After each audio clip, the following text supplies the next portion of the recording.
Je m'appelle Socrate, fils de Sophronisque, tailleur de pierre, et de Phénarète, sage-femme. Combien de temps ai-je dormi? Je ne saurais le dire. Ah, quel contraste entre le goût amer de la ciguë et le bonheur actuel de mon âme enfin libérée de la prison du corps. Il croyait en me condamnant me jeter dans le supplice éternel. Mais, du fond de ma tombe, je contemple la philosophia perennis représentée par ces milliers de citoyens du monde. Certes, le spectacle des événements du monde est hors de portée de ma vue. Mais l'âme de tout philosophe authentique est reflétée devant moi depuis mon départ de la cité d'Athènes. Aujourd'hui justement, j'ai eu l'heure de faire la rencontre d'un parmi ces citoyens, Alassane Kitane, professeur émérite à l'esprit alerte et à la plume généreuse. Professeur, bonjour. Qu'est devenue votre démocratie moderne en général et dans votre patrie en particulier? Ah, Socrate, quel homme épatant. Voici 25 siècles que vous êtes sous la terre.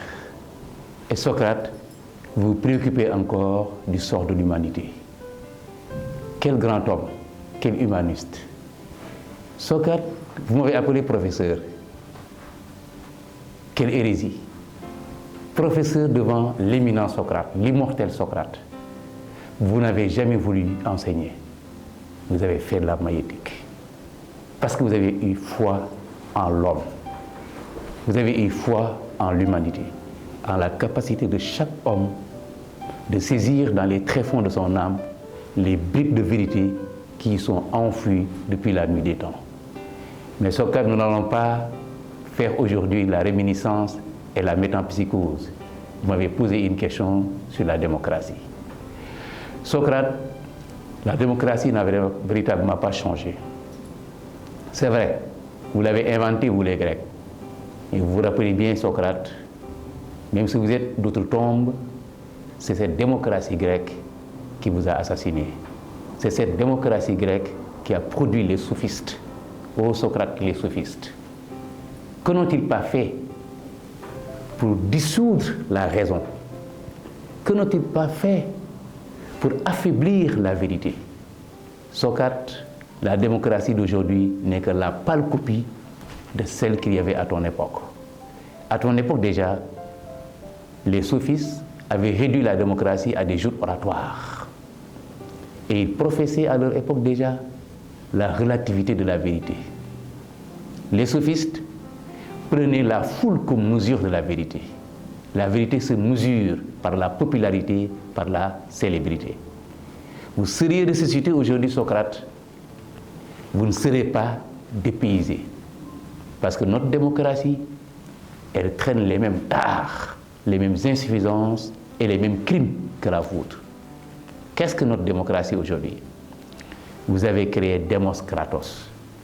Quelle belle aventure, si jamais ça pouvait être réel. Un peuple qui s'autogouverne suivant les principes de la raison. Un peuple qui croit en la liberté et qui a créé des institutions pour que cette liberté puisse voir le jour. Démocratie. Aujourd'hui encore, Socrate, nous chantons tous la démocratie, mais elle reste cet idéal raté qui malheureusement n'a jamais pu se réaliser, Socrate. La démocratie d'aujourd'hui, elle est animée par qui? Nous avons les hommes politiques comme toujours, nous n'avons plus les sophistes, mais nous avons des hommes politiques. Oui, la différence, vous me direz, il n'y en a pas vraiment. D'un côté. De l'autre côté, nous avons la presse, les médias. Et ces médias-là, aujourd'hui, sont de deux types. Il y a les médias traditionnels. Vous me voyez aujourd'hui dans ce tente-là, entouré de caméras. Vous devriez certainement être dépaysé si vous pouvez me voir. Aujourd'hui, le monde a changé son cadre du point de vue technologique, mais les principes par lesquels les hommes pensent et attaquent la démocratie restent les mêmes. Je disais donc qu'il y a les médias traditionnels, il y a les nouveaux médias qu'on appelle les réseaux sociaux. Ce serait extrêmement difficile de vous faire un exposé Socrate, mais je sais que votre sagesse vous permettra de comprendre l'essentiel de ce que je dis. Parce que le monde avance, mais en réalité, l'éternelle vérité reste là même. Aujourd'hui, malheureusement, Socrate, même si les sophistes ne sont plus, il y a toujours des apprentis sophistes. On les trouve où? On les trouve dans le champ politique et on les trouve dans la presse, dans les médias. Ce sont ces médias-là qui, en fin de compte, cadenassent la pensée et empêchent à la pensée de s'exprimer de façon libre, de façon rationnelle et de façon objective. Donc vous serez ressuscité aujourd'hui, Socrate. Je suis à peu près sûr que vous ne serez pas dépaysé et peut-être vous mènerez le combat que nous sommes en train de mener. À vous entendre, cher Kitam, il me semble que le pouvoir de gouverner est dans votre monde un talent attribué à tout citoyen. Absolument, Socrate. Je disais tout à l'heure que si vous étiez ressuscité, vous ne serez pas dépaysé. Absolument, ce qui s'est passé en Grèce est en train encore d'être reproduit pratiquement suivant les mêmes proportions. Nous sommes dans une démocratie. Un des principes de la démocratie, c'est la légitimité populaire. Or, la légitimité populaire, M. Socrate, vous savez très bien qu'elle peut être acquise par tous les moyens légitimes et légaux et les moyens illégitimes, les moyens moraux et les moyens immoraux. Socrate, vous nous avez appris, avant de boire la ciguë, que la célébrité elle-même elle est douteuse, que la célébrité pose problème, parce que celui qui est aimé par tous, est-ce qu'il peut dire la vérité? La vérité dérange, la vérité nous isole, la vérité nous rend seuls. Malheureusement, aujourd'hui, ce sont les démagogues, ce sont les populistes qui sont les plus habiles en matière de gouvernance. Ils épatent les peuples, ils trompent les peuples, ils les manipulent et se font élire. Effectivement, la démocratie, c'est ce principe. Demos kratos. Chaque citoyen participe aux affaires de l'État et tout citoyen est digne de diriger cet État-là. Mais alors, où est la compétence? Où est l'intégrité? Où est l'exemplarité? Est-ce que nous ne risquons pas de reproduire ce qui s'est passé à ton époque, Socrate? 5e siècle, 4e siècle avant Jésus-Christ. Pourquoi la démocratie grecque elle a périclité? Pourquoi elle s'est évanouie? À cause des guerres fratricides. Ces guerres fratricides qui sont dues à quoi? À l'abus de liberté d'une part et à l'abus de pouvoir d'autre part. Parce que dans une démocratie, les démagogues ne reculent devant aucune ignominie. Ils sont capables d'inventer les pires ignominies, les pires crimes contre les adversaires, et ils sont capables de flatter la foule. Et c'est à peu près la même chose qui se passe aujourd'hui. Celui qui sait le plus flatter la foule, celui-là passe pour un savant, il passe pour un modèle. On ne demande pas, Socrate, à notre époque, quelle est ta science, quelle est ta compétence, quelle est ton œuvre. On ne demande pas ça. On te demande combien de personnes sont derrière toi. Par conséquent, tout le monde peut gouverner, tout le monde peut participer aux affaires de l'État. A priori, c'est bien. Mais quant au principe, ça pose problème, parce que le principe de la gouvernance, même dans une démocratie, Socrate, ça requiert l'exemplarité. Or, c'est quoi l'exemplarité? L'exemplarité, Socrate, comme à votre époque, c'est d'abord la vertu. Vertu au sens où un de tes arrière-disciples, en l'occurrence Aristote, l'appelait l'excellence. Cette capacité à réaliser ce pourquoi on a été fait. Un cheval vertueux, disait-il Socrate, c'est un cheval qui sait bien courir. Un homme vertueux, c'est un homme qui réalise parfaitement son humanité. Donc si l'exemplarité, c'est d'abord la vertu, alors regardons ceux qui nous gouvernent. Est-ce qu'ils ont cette vertu-là? Est-ce qu'ils réalisent ce pourquoi ils ont été créés, c'est-à-dire réaliser leur humanité? Mais en plus, Socrate, en plus de cette vertu, il y a surtout la science. Un gouvernant ne peut pas seulement se prévaloir de la légitimité, parce que pour gouverner les hommes, il faut avoir de la vision. Socrate, je n'ai pas oublié, c'est vous qui avez dit que les peuples ne seront pas heureux tant que les philosophes ne deviendront pas rois ou les rois philosophes. Malheureusement, la démocratie ne permet pas de réaliser un tel principe. Par conséquent, une des tares de la démocratie, c'est la force du populisme, c'est la force de la démagogie. contre les peuples, malheureusement. Décidément, Kitan, vous avez apparemment un sort peu enviable. Et j'ai envie de poser une autre question. Quel est alors, selon vous, le rôle des intellectuels dans cette décadence? Se sont-ils laissés posséder par le pouvoir ou ont-ils conservé le feu sacré de leur liberté de penser? Socrate, je suis à peu près sûr que même toute tombe, tu peux répondre à cette question. Socrate, à ton époque déjà, qui t'a fait mourir? C'est la démocratie. Pour quelles raisons? Des raisons démagogiques. On t'a accusé de tort que tu n'as jamais commis. On a comploté contre toi parce que tu dérangeais. Socrate, vous êtes le prototype, l'archétype même de l'intellectuel. Un intellectuel n'est pas seulement un sachant. Un intellectuel n'est pas seulement un nanti de diplôme académique. Un intellectuel, c'est d'abord certainement la science, la pensée, mais c'est également l'ancrage dans la réalité. Mais surtout, le souci de rendre l'homme meilleur, par conséquent, de combattre l'injustice. Mais quand on combat l'injustice, quelle que soit la force et la volonté par lesquelles on est animé, forcément on est confronté à des résistances. Parce qu'il y en a qui vivent du mal, il y en a qui vivent de l'obscurité, il y en a qui vivent de l'obscurantisme. C'est vrai, Socrate. Notre époque est moins obscurantiste que la vôtre. Nous sommes un peu en avance dans le domaine de la réalisation des Lumières et de la liberté. Mais attention, l'intellectuel d'aujourd'hui n'est pas totalement affranchi de toutes ces causes de la perdition, de toutes ces entraves à la liberté de penser. Pourquoi je le dis, Socrate? Regardez notre monde. Nous sommes dans un monde où l'explosion médiatique ne permet plus la sérénité, la lucidité pour penser de façon approfondie, de façon véritablement sérieuse. Ça, c'est de un. De deux, Socrate, si vous pouviez me voir dans un studio, alors vous serez effondré. Que quelqu'un qui se réclame être un de vos petits-fils ou bien de vos disciples, ou bien de vos arrière-disciples, puisse être aussi accroché à la vie, qu'il puisse être aussi dépendant et monnaie même, dirais-je, ça vous aurait certainement étonné, parce que Socrate, on se rappelle, on l'a appris. Vous n'aviez même pas des habits décents. Votre corps ne vous a jamais préoccupé.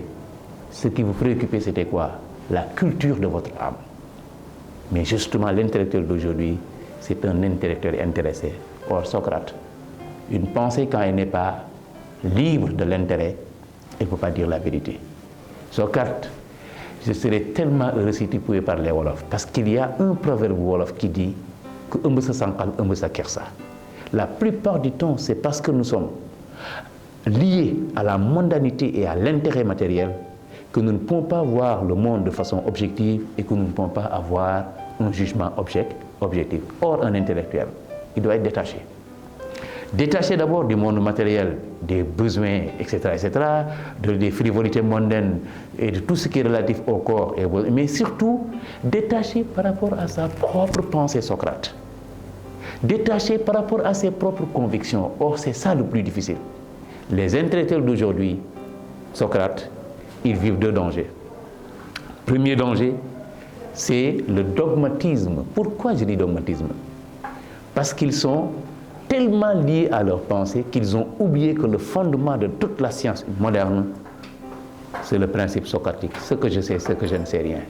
Mais aujourd'hui, les intellectuels sont obnubilés par la célébrité, ils sont obnubilés par la connaissance, non pas au sens détaché, mais par la connaissance pour chercher la célébrité. Deuxième chose, Socrate, qui guette les intellectuels, ou bien deuxième danger qui guette les intellectuels, c'est qu'aujourd'hui, ils n'ont plus ce courage que tu avais, Socrate. Tu savais parfaitement que tu allais mourir, mais même dans l'épreuve de la mort, tu es resté digne. Pourquoi digne? Je dis tu es resté digne parce que tu es resté fidèle à tes pensées. Quels sont les intellectuels qui sont capables aujourd'hui de résister à la foule, de résister à la peur de la mort, de résister à la marginalisation, de résister à la stigmatisation? Ils ne sont pas nombreux. Être intellectuel aujourd'hui, c'est encore aussi dangereux, sinon plus dangereux qu'à votre époque Socrate. À vrai dire, cela ne m'étonne guère, professeur. La survivance du sophisme dans votre époque est la conséquence directe de la nature de la foule. Les hommes en général n'aiment pas la vérité. Ils préfèrent le bonheur, souvent couché sur le lit du mensonge.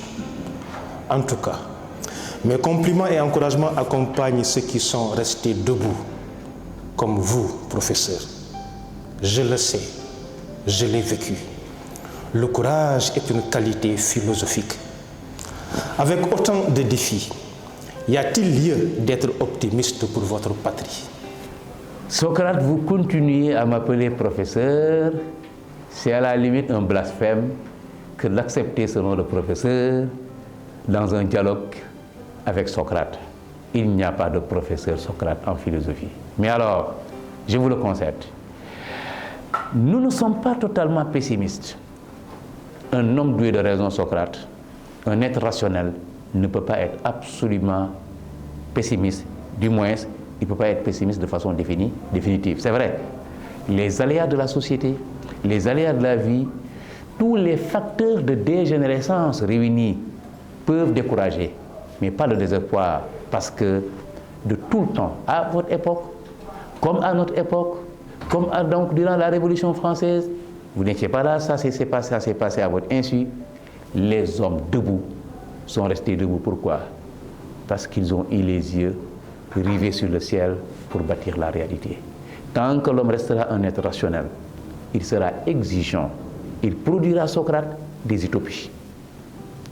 Et une utopie, une de ses fonctions, c'est de tirer l'homme hors de lui-même. N'est-ce pas, c'est un de vos disciples, en l'occurrence Pascal, qui disait « L'homme passe infiniment l'homme ».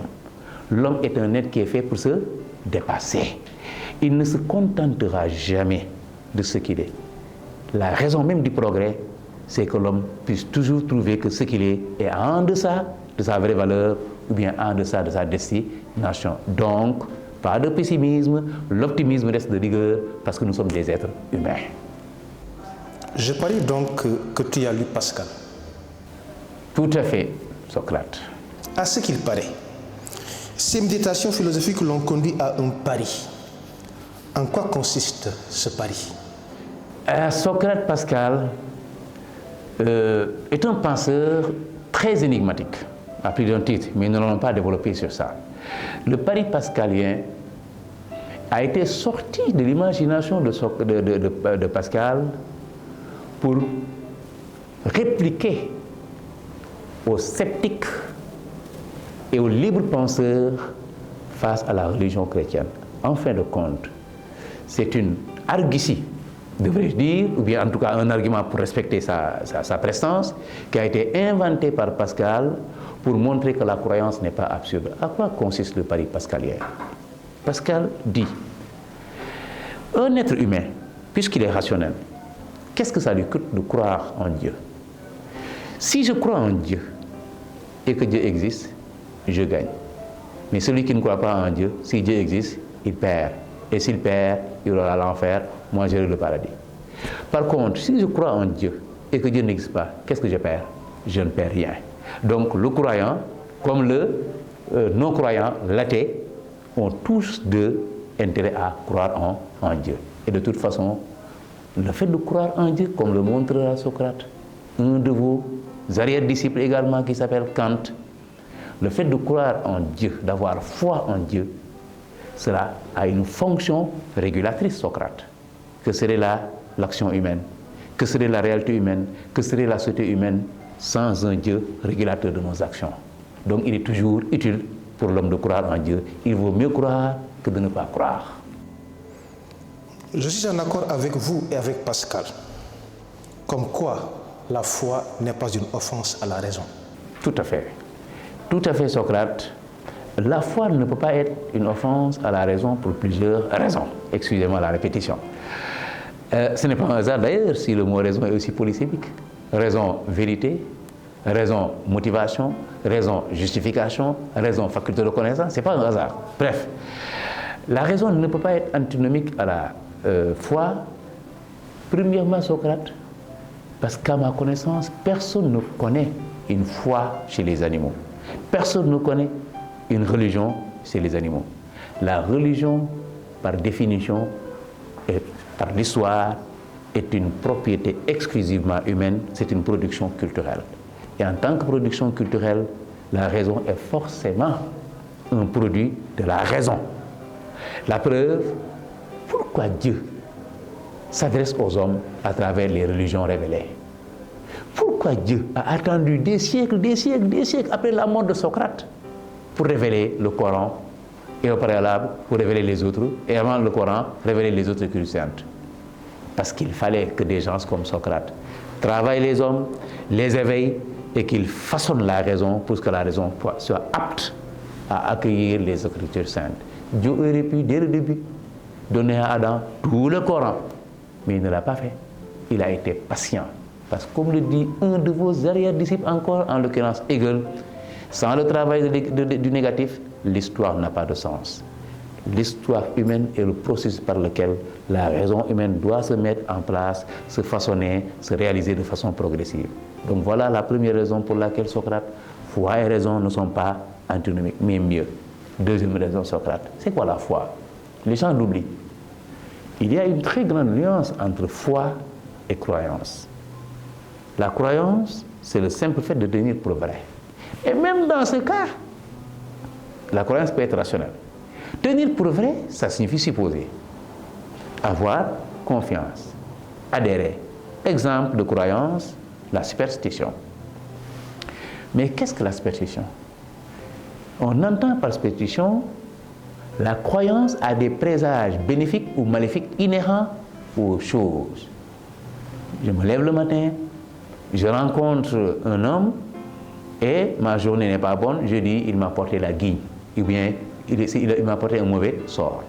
Je verse de l'eau devant ma maison avant de sortir, ou bien j'évite de prononcer le nom du charbon, le nom du sel. C'est ça ce qu'on appelle la superstition. Les gens y croient. Et parce que nous, philosophes, nous, rationalistes, nous, scientifiques, nous ne pouvons expliquer ça, nous avons décrété que c'est irrationnel, la superstition. Je suis d'accord. La superstition n'est pas rationnelle. Mais alors, attention. La raison, elle a diverses formes d'expression. Elle s'exprime de façon différente. Car un superstitieux, mais il a raison de croire. Je sors chaque fois que je rencontre Socrate. Je sors chaque fois quand je rencontre Socrate, j'ai la même destinée, j'ai la même journée, j'ai les mêmes conséquences. Mais la raison me dit, forcément, il y a un lien entre ma rencontre de Socrate matinale, ma rencontre matinale avec Socrate et ma mauvaise journée. Par conséquent, je suis en droit d'en déduire que Socrate est celui qui me porte la guigne.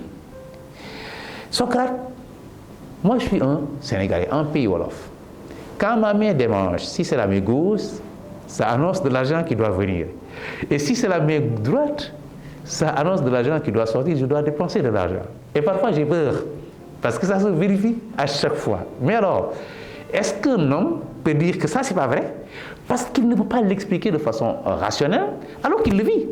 Il y a une infinité de choses, Socrate, que nous vivons, et dont nous savons que sont des réalités, mais que nous ne pouvons pas expliquer de façon rationnelle. Donc, a priori, je suis d'accord que la superstition est rationnelle, mais pas dans l'absolu. Par conséquent, la croyance, elle peut être rationnelle. La foi, quant à elle, qu'est-ce que la foi? La foi, Socrate, c'est la confiance. Socrate, vous avez eu foi en l'humanité.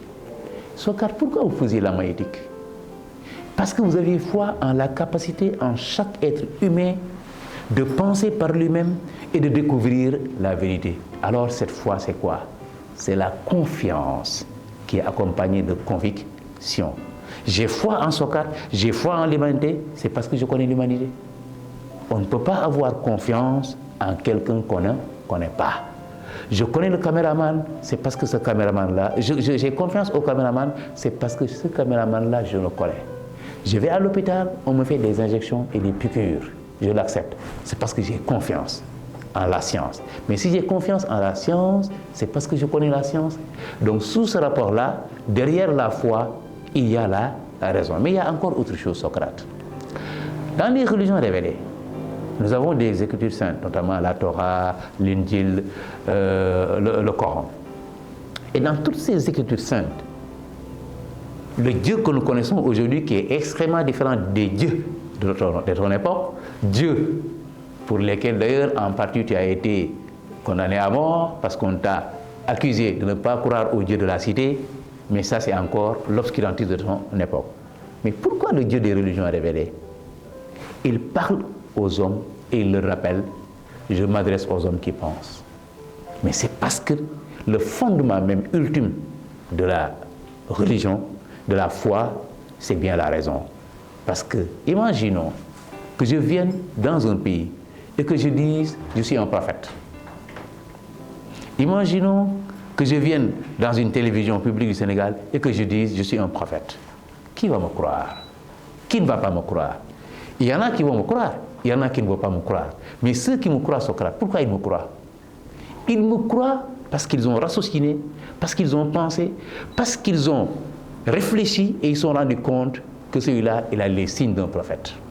Donc, c'est leur propre raison qui les a convaincus. Ceux qui ne me croiront pas, même chose.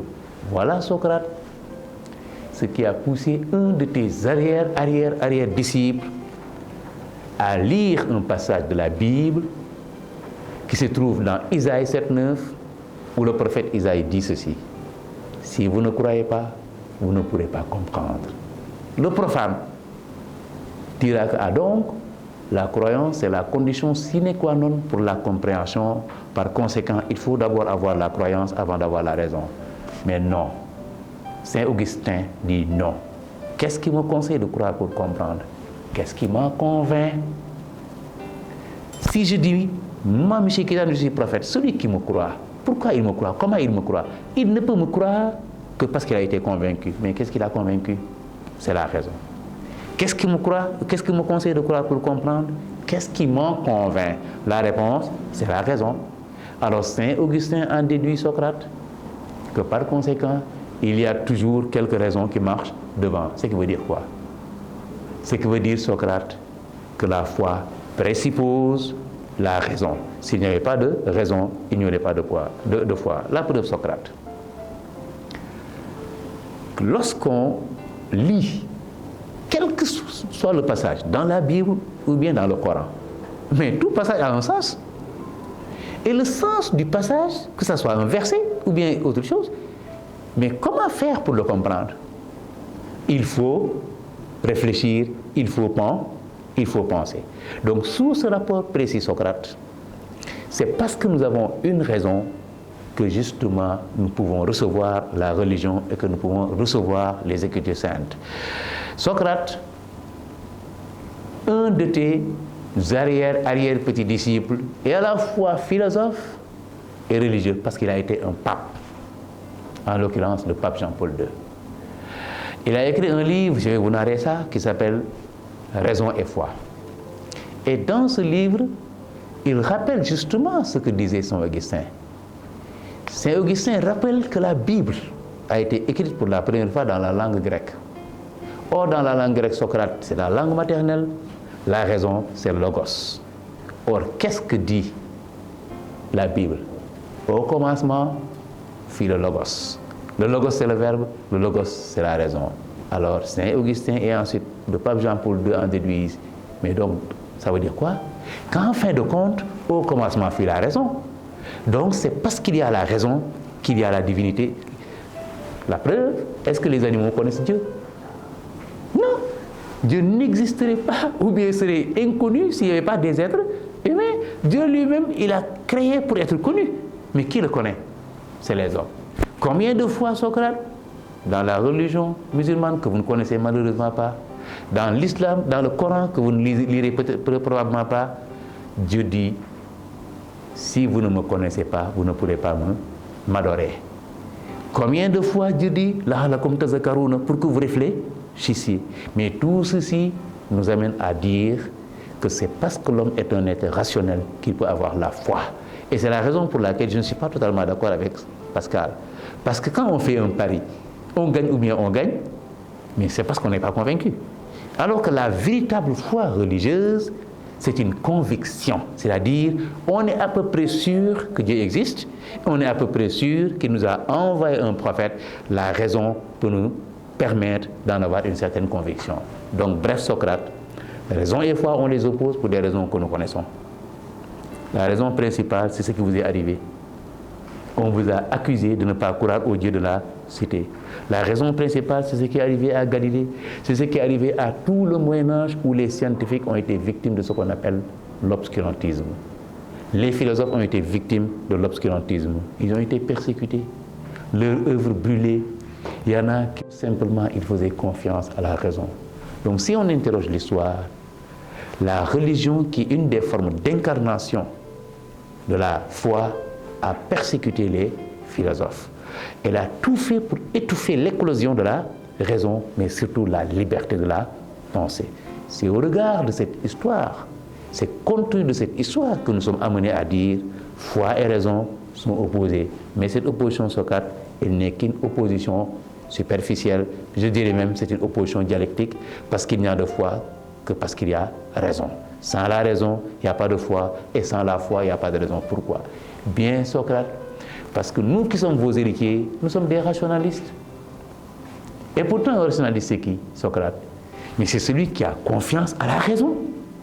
Donc même les scientifiques ont la foi. Parce qu'on ne peut pas faire la science sans croire au déterminisme, sans croire aux théories scientifiques. Pourquoi les scientifiques croient à la théorie de la relativité?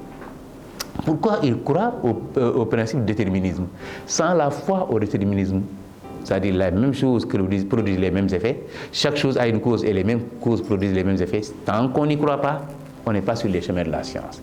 Donc nous voyons que même la science qui nous déconseille de croire, même la philosophie qui nous déconseille de croire, toutes les deux croient en la raison. Toutes les deux ont foi en la raison. Par conséquent, pour conclure, foi et raison sont, comme disait Jean-Paul II, les deux ailes qui permettent à l'esprit de s'élever vers la contemplation de la vérité. La foi, elle seule ne suffit pas, elle n'existe peut-être même pas. La raison à elle seule ne suffit pas, elle n'existe même peut-être pas. Par conséquent, nous sommes foi et raison. Nous ne pourrons jamais être foi seulement, nous ne pourrons jamais être raison seulement.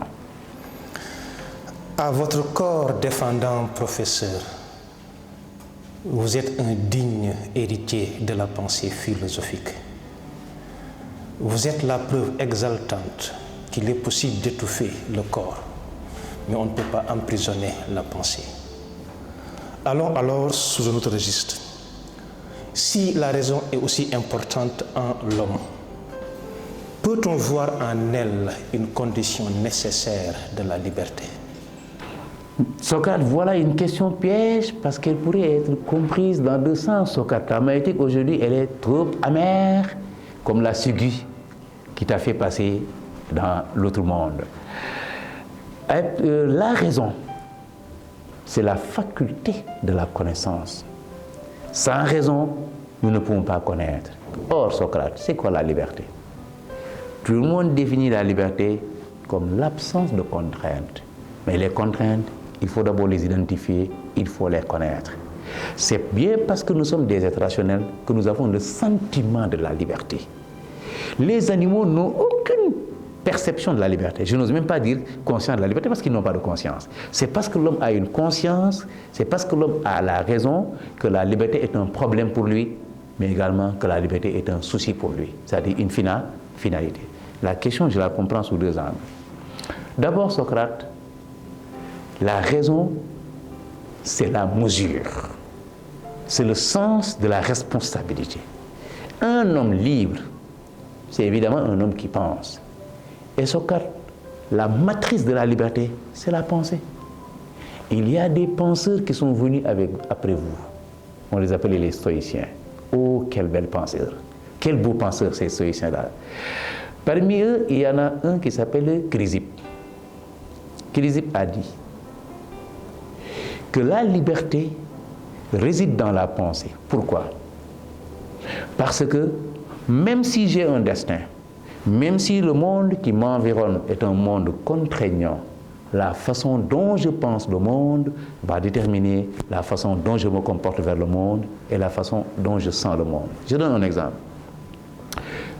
Chrysippe a dit, prenons un cône et un cylindre, faisons-les rouler, donnons-leur une impulsion. Le cône et le cylindre ne vont jamais rouler de la même façon. Pourquoi? Parce que Socrate, le cône a une forme géométrique différente de celle du cylindre. Chacune de ces figures va adapter l'impulsion reçue à sa forme géométrique. Donc, le mouvement que ces deux figures géométriques font est un mouvement libre. De la même façon, moi, que vous appelez prof, M. Kita, je suis de teint noir. Mon teint, je ne l'ai pas choisi. Mais la façon dont je pense mon teint détermine la façon dont je vais le vivre. Si je considère que mon teint noir est une entrave, si je considère que le teint noir n'est pas beau, ça va devenir un obstacle. Mais je peux parfaitement positiviser le teint noir. On a un excellent artiste qui s'appelait Chonsek, qui disait, moi qui suis noir comme l'encre du Coran, moi qui suis noir comme la Kaaba, moi qui suis noir comme les nuages généreux du ciel, je ne vais pas changer ma peau. Donc, le fait de penser le teint noir comme étant positif, ça va me présenter le teint noir non plus comme étant une contrainte, mais au contraire comme étant une opportunité. Donc, prenons deux femmes. Une femme qui est svelte et une femme qui est obèse.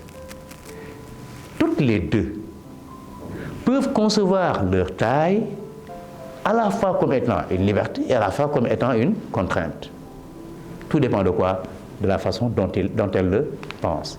Si je suis obèse et que je considère que l'obésité c'est la forme d'une femme généreuse, une femme gracieuse, mais l'obésité va devenir pour moi un atout.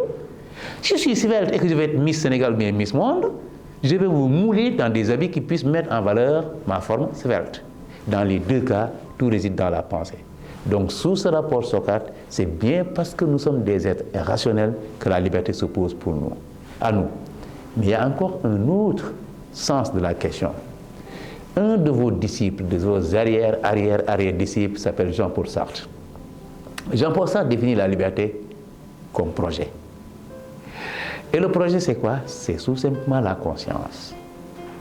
Être conscient de quelque chose, c'est se projeter vers ce quelque chose, c'est viser ce quelque chose. Imaginons, je suis assis sur une chaise, je suis entouré de caméras.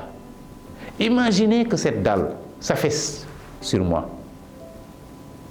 Les caméras que je suis en train d'utiliser pour ma liberté deviendraient automatiquement des obstacles, parce que je chercherai à m'échapper. Donc, sous ce rapport-là, je vais dire que les caméras sont devenues des obstacles, alors que tout à l'heure, ils étaient des ustensiles, des partenaires. Qu'est-ce qui a changé? C'est la pensée. Donc, c'est la conscience qui détermine le coefficient d'adversité du monde. Les choses ne sont que des en soi, selon Socrate. C'est en fonction, selon Sartre, c'est en fonction des projets que je fais que je vais découvrir le monde comme agréable ou bien comme désagréable. Je donne un exemple, Socrate, vous ne connaissez pas mon pays. Mais ceux qui m'écoutent et me regardent connaissent Dakar. Imaginons que je veuille aller à Dakar. Automatiquement, la distance deviendrait un obstacle. Je dirais Dakar est loin. Je dirais les embouteillages m'empêchent d'aller à Dakar. Donc je ne suis pas libre. Mais alors, j'oublie quelque chose, Socrate.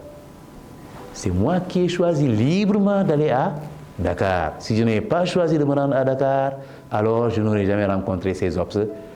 Donc, sous ce rapport Socrate, si c'est la raison et la conscience qui sont le siège de la raison, qui sont le siège de la liberté, cette liberté nous lance un message. C'est lequel? Vous ne pouvez pas avoir la liberté, vous ne pouvez pas goûter aux délices de la liberté sans pour autant faire preuve de la responsabilité. Un homme libre, c'est un homme qui agit de façon raisonnable. Un homme libre n'est pas un homme qui fait ce qu'il veut. Un homme libre, c'est un homme qui assume sa rationalité. Or, Socrate, vous nous avez appris que le corps est le tombeau de l'âme. Si le corps est le tombeau de l'âme, le premier obstacle duquel nous devrions nous émanciper, c'est bien notre corps. Par conséquent, nous ne suivons pas nos désirs, sinon nous deviendrons esclaves de nos désir. Or, celui qui est esclave de son désir, il n'est pas libre. Donc, liberté n'est pas licence. La liberté, c'est certes le fait de faire ce que l'on veut, mais à condition que ça soit conforme à la raison et que ça soit conforme aux lois de la République. Professeur, venons-en maintenant à vos publications. Nous savons tous que ce n'est pas parce qu'on sait tourner une phrase qu'on sera un écrivain.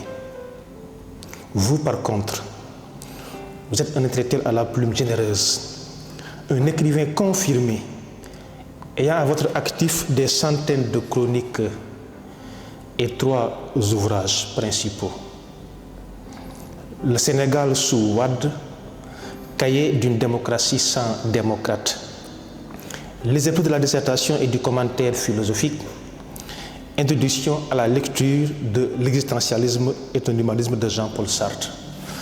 Nous allons pour aujourd'hui nous pencher sur l'ouvrage consacré à Sartre. Alors pour vous, cher professeur, une question massive. Comment lire l'existentialisme de Sartre et que retenir de cette doctrine? Ah, Socrate, vous m'envoyez des invectives maintenant. Ça, c'est une véritable invective. Vous qui n'avez jamais rien écrit, Socrate, rien écrit. Et pourtant, vous êtes le plus grand intellectuel que l'histoire de l'humanité ait connu. Moi, professeur, entre guillemets, petit professeur, j'ai la prétention d'écrire 4 ouvrages. Alors vous vous rendez compte, Socrate, la distance qui nous sépare. Mais c'est parce qu'à chacun son époque. Le philosophe Hegel, que vous ne connaissez malheureusement pas, disait « Nul ne peut sauter, ni ne peut dépasser son époque, pas plus que nul ne peut sauter par-dessus son ombre. » Notre époque est l'époque de production de livres. Ce n'est plus une époque de la maïeutique. C'est une époque où les gens ont besoin d'avoir un livre sous les yeux, de le lire pour déclencher la faculté réflexive qui est en eux. Alors je me suis prêté à ce jeu. L'existentialisme et un humanisme est un ouvrage que j'ai publié l'année dernière. Introduction à la lecture de l'existentialisme et un humanisme de Jean-Paul Sartre. Lire Sartre requiert, Socrate, au minimum 2 choses. Sartre lui-même s'inspire de 2 sources. La première, c'est Descartes. La seconde, c'est Husserl. Dans ce livre que je présente comme une introduction à la lecture de l'existentialisme et un humanisme, qui, il faut le rappeler, n'est qu'une simplification de l'œuvre majeure de Sartre, l'être et le néant. Il a voulu expliquer l'être et le néant et le vulgariser, et il a produit cet ouvrage-là qui était à l'origine une conférence. Alors, pourquoi Descartes? Pourquoi Husserl? Je disais tout à l'heure que Sartre considère que la conscience est projet. C'est en fonction de ce que je projette que je découvre le monde, que le monde révèle son sens. Or, qui est Descartes? Quand on dit Descartes, tout le monde pense au cogito. C'est quoi le cogito? Descartes a considéré que le doute est la voie royale de la philosophie. On ne peut pas philosopher sans douter. Pourquoi? Parce qu'en fin de compte, la philosophie, c'est quoi? C'est la recherche de la vérité. Or, pour chercher la vérité, il faut se défaire de tout ce qui n'est pas la vérité. Il faut chercher un tamis. Et le tamis de la connaissance, c'est le doute. Douter, du latin dubitari, veut dire examiner, remettre en cause, tester. Tester en vue de voir quoi? Si c'est vrai ou faux, si c'est valide ou si c'est invalide. Ce qui est valide, on le retient, et ce qui est invalide, on s'en débarrasse. Alors Descartes se lance dans l'odyssée du doute. Il doute de tout, et même du bon Dieu. Il doute de tout, et même de son corps. Mais à un moment déterminé, il dit, mais si je doute de tout, il y a une chose dont je ne peux pas douter quand même. C'est que je suis en train de douter. Or, pour douter, il faut être là. Par conséquent, cogito ergo sum. Le doute nous permet d'aboutir à une vérité indubitable. Ce dont on ne peut pas douter, c'est le fait de penser. Personne ne peut dire, Socrate, est-ce que je pense? Je pense que je ne pense pas. C'est absurde. Donc, le fait de douter montre qu'on est en train de penser. Or, si je pense, c'est parce que je suis là. Donc, cogito ergo sum, je pense, donc je suis. Pourquoi c'est important pour Sartre? Parce que le cogito ergo sum, c'est la première certitude. Mais mieux, c'est la condition et le modèle de toute autre certitude. Si je ne pense pas, il n'y a pas de bâtiment. Si je ne pense pas, il n'y a pas de caméra. Les caméras, c'est moi qui les pense. Le monde, c'est moi qui le pense. Donc la pensée est la première certitude. Si le fait de penser n'est pas vrai, rien n'est vrai. Mais également, le cogito, c'est le modèle de toute autre certitude. Pourquoi? Parce que le cogito m'apparaît de façon évidente. Et l'évidence est désormais le critère de la vérité. Donc, justement, c'est ce cogito ergo sum qui est la conscience de soi, ce moment où la conscience et la pensée s'atteignent,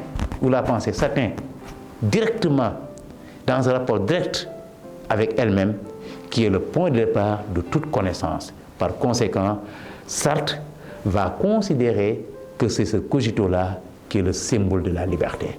Parce qu'après le cogito, tout sens, toute valeur sont déterminés par le cogito. Husserl également, pour terminer, Husserl considère que la conscience, elle est intentionnelle. Être conscient de quelque chose, c'est tendre vers quelque chose. Exemple, je suis triste, c'est parce que je vise la tristesse. C'est parce que je me vois comme quelqu'un qui est triste. Ce serait un peu compliqué de l'expliquer, mais prenons, nous au Sénégal, ce qui se passe avec nos mamans quand elles vont dans des funérailles. Elles entrent dans un taxi, elles parlent, elles discutent, et même parfois, elles éclatent de rire. Mais une fois dans la maison, elles se mettent à pleurer. Le fait qu'elles déclenchent les pleurs comme ça montre que la tristesse, elle est intentionnelle. C'est cette intentionnalité que Sartre va transformer en projet. Donc, c'est la phénoménologie de Husserl et le cogito de Descartes qui sont les deux sèves nourricières de la pensée de Sartre. Alors, Sartre ne peut pas être compris en dehors de Descartes avec son cogito et en dehors de Husserl avec l'intentionnalité. Or, je disais tantôt que avec Descartes, dans l'Odyssée du doute, on est obligé d'avoir un point d'ancrage. Le point d'ancrage, c'est je pense, donc je suis. Or, regardons ce que l'on fait. Je pense, donc je suis, et pourtant j'ai douté de tout. Mais ça montre quoi? Ça montre la puissance de la raison. La raison a anéanti tout. La seule chose qui résiste au doute, c'est le fait de penser. D'abord, c'est le rationalisme, mais ensuite, c'est la preuve que sans la pensée, il n'y a pas de valeur, il n'y a pas de sens. Or, pour que les contraintes elles-mêmes existent, il faut déjà qu'il y ait un esprit qui les pense, il faut qu'il y ait une raison qui les pense, il faut qu'il y ait une conscience qui les pense. Cum scientia, on dit les latins, avec savoir. Cum scientia, accompagné de savoir. Je marche et je sais que je marche. J'existe et je sais que j'existe. Je suis présent dans cette salle et je sais. Mais bien avant même d'agir, je pense ce que je dois faire. C'est cela que Sartre va récupérer chez Descartes. C'est de cela dont il va hériter. Il va faire du cogito de Descartes le fondement même de la liberté. De la même façon que la raison a choisi de douter de tout. Alors Sartre dit, c'est la raison, c'est la pensée qui est le point de départ de tout sens et de toute vérité. Par conséquent, pour pouvoir savoir ce que c'est que la liberté, pour pouvoir savoir ce que c'est que l'existence, il faut forcément retourner au cogito. La preuve, Sartre dit, l'homme est tellement libre qu'il ne peut pas ne pas choisir. Il est condamné à être libre. C'est un oxymore. Comment peut-on condamner quelqu'un à être libre? Alors que condamner, c'est privé de liberté. Alors que la liberté, c'est absent de contrainte. La condamnation étant une contrainte, donc c'est antinomique, c'est paradoxal. Mais Sartre veut dire par là que l'homme ne se crée pas. Mais une fois qu'il est au monde, pourvu qu'il soit à conscience ou projet, il est obligé de choisir. Il ne peut pas ne pas choisir. Supposons un homme qui naît et qui dit, bon, moi je ne choisis pas. Je trouve des valeurs, je trouve une société, je trouve une religion et je suis ce qu'on a créé pour moi. Donc ce n'est pas moi qui l'ai créé, mais je l'assume. Alors cet homme-là oubliera qu'il aura choisi de se conformer à ce qu'il trouve sur place. Par conséquent, on ne peut pas ne pas choisir. Et inutile de dire, c'est pas moi qui ai créé la religion, c'est pas moi qui ai créé le travail, c'est pas moi qui ai créé le mariage, je pouvais ne pas me marier parce que donc si je suis contraint de me marier, c'est des alibis, c'est de la mauvaise foi selon Sartre. Parce qu'en tant que conscience, une fois qu'on est au monde et qu'on trouve des valeurs, avant d'y adhérer, on les pense, on les examine, le doute revient. Et c'est parce qu'on les aura examinées qu'on pourra savoir si ces valeurs sont légales, elles sont rationnelles, elles sont acceptables, elles sont profitables. Si elles sont profitables, je les assume. Si elles ne sont pas profitables, je les rejette. Il est parfaitement possible d'imaginer un homme qui remette en cause ce qu'il a trouvé dans sa société. Les grands prophètes, qu'est-ce qu'ils ont fait? Ils ont trouvé sur place des sociétés et des cultures et des civilisations. Ils ont trouvé des religions. Qu'est-ce que Jésus a fait quand il est entré dans le temple? Qu'est-ce que Mohamed paix salut sur lui a fait quand il est entré dans la Kaaba? Ils ont cassé des divinités. Parce qu'ils étaient contre le polythéisme. S'ils l'ont fait, n'importe quel homme peut le faire. S'il ne le fait pas, si nous ne le faisons pas, c'est parce que nous avons choisi de ne pas choisir. Par conséquent, nous ne pouvons pas ne pas choisir. Nous sommes fondamentalement libres. Alors, Husserl, à l'image de Descartes, propose ce qu'il appelle l'époquet. Il ne s'agit pas du doute, mais il s'agit de mettre entre parenthèses tout jugement sur l'existence du monde. Le monde existe ou n'existe pas, peu importe. Mais faisons l'époquet. En faisant l'époquet, on permet à la conscience de s'atteindre elle-même dans sa pureté, dans sa préséance, mais dans son absolue liberté. Pourquoi? Parce que même quand je m'abstiens de faire tout jugement sur le monde, je suis en train de penser. Or, si je pense, je pense au monde. Même si je dis le monde n'existe pas. Et ça, Husserl le reproche à Descartes. Husserl reproche à Descartes d'enfermer le cogito dans un solipsisme qui vient de solus et ipse. Solus, c'est seul, ipse, c'est soi-même. En disant cogito ergo sum. Husserl lui dit non. Tu ne peux pas dire je pense donc je suis. Quand tu dis je pense, tu dois dire nous sommes. Nous sommes qui? Husserl répond parce que tout cogito porte son cogitatum. Toute pensée est pensée de quelque chose. Je suis là dans le monde et je pense à Socrate. Le fait de penser à Socrate montre que sans la pensée de Socrate, ma pensée n'existe pas. Une pensée sans objet, c'est radicalement impossible. C'est vrai. Quelqu'un peut s'enfermer quelque part et dire, mais attends, je pense à ma pensée, donc je ne pense à rien d'autre. Mais même quand on pense à sa pensée, la pensée qui pense et la pensée à laquelle on pense, c'est deux pensées totalement différentes. Par conséquent, Husserl dit, la conscience est visée. Elle ne peut exister que par une projection dans l'avenir ou bien une projection dans le passé. L'image de la perception illustre ce que Husserl veut dire. La perception, imaginons que je veuille percevoir ma chambre, que j'imagine ma chambre. Je ne peux pas voir ma chambre dans son entièreté, dans son intégralité. Je pense soit au lit, soit je pense au plancher, soit je pense au plafond. Mais je ne peux pas ramasser toute ma chambre dans une seule vue, c'est impossible. Les Wolof disent sama xel dafa daj, sama xel dafa dem. C'est ça l'intention, dem. Viser, c'est percevoir un aspect. Or, justement, c'est cette action de viser qui est justement ce que Sartre va appeler le projet et qui est le fondement de l'existentialisme et de l'humanisme, parce que l'homme est fondamentalement libre.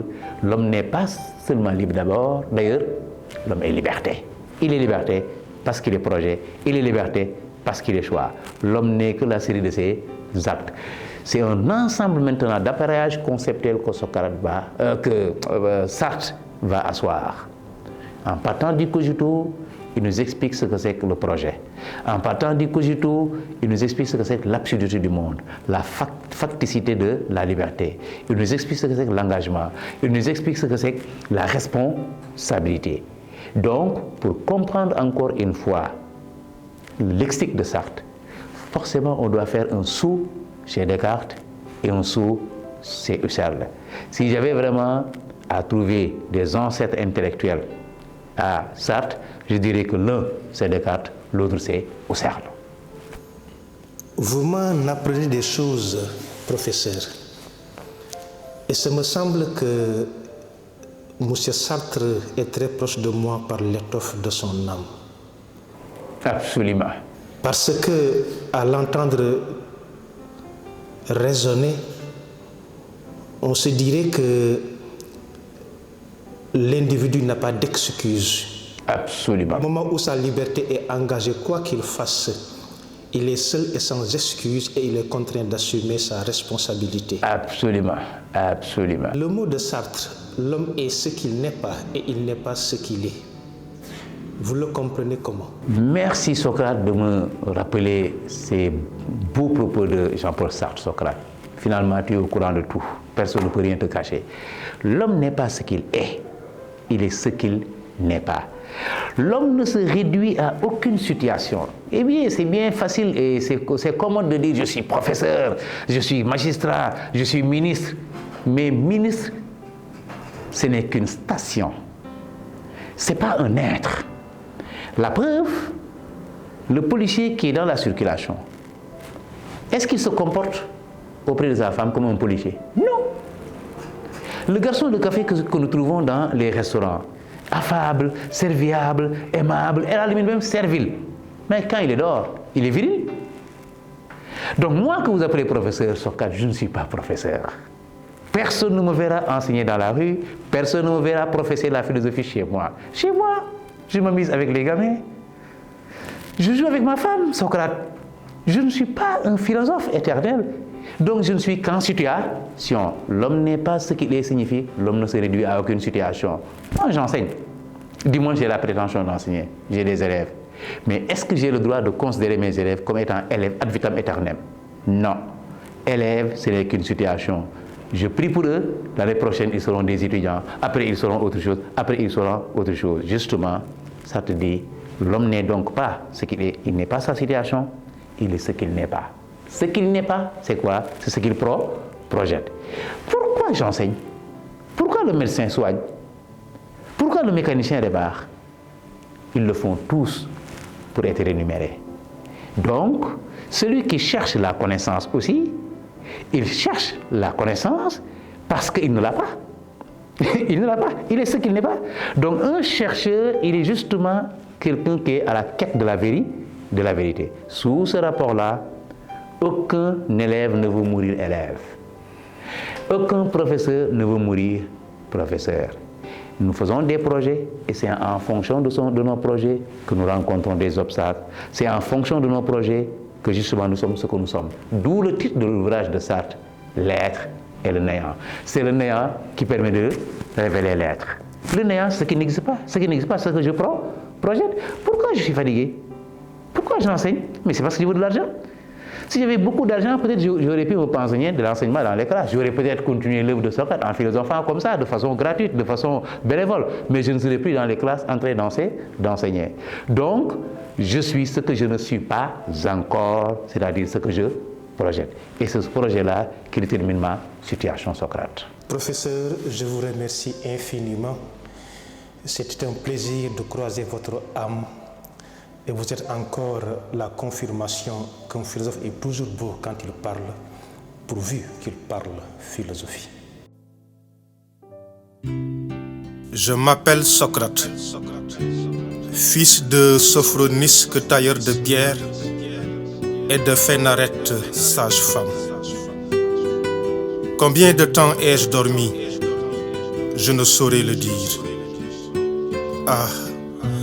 Quel contraste entre le goût amer de la ciguë et le bonheur actuel de mon âme enfin libérée de la prison du corps. Il croyait en me condamnant me jeter dans le supplice éternel. Mais du fond de ma tombe, je contemple la Philosophia Perennis représentée par ces milliers de citoyens du monde. Certes, le spectacle des événements du monde est hors de portée de ma vue. Mais l'âme de tout philosophe authentique est reflétée devant moi depuis mon départ de la cité d'Athènes. Aujourd'hui justement, j'ai eu l'heure de faire la rencontre d'un parmi ces citoyens, Alassane Kitane, professeur émérite à l'esprit alerte et à la plume généreuse.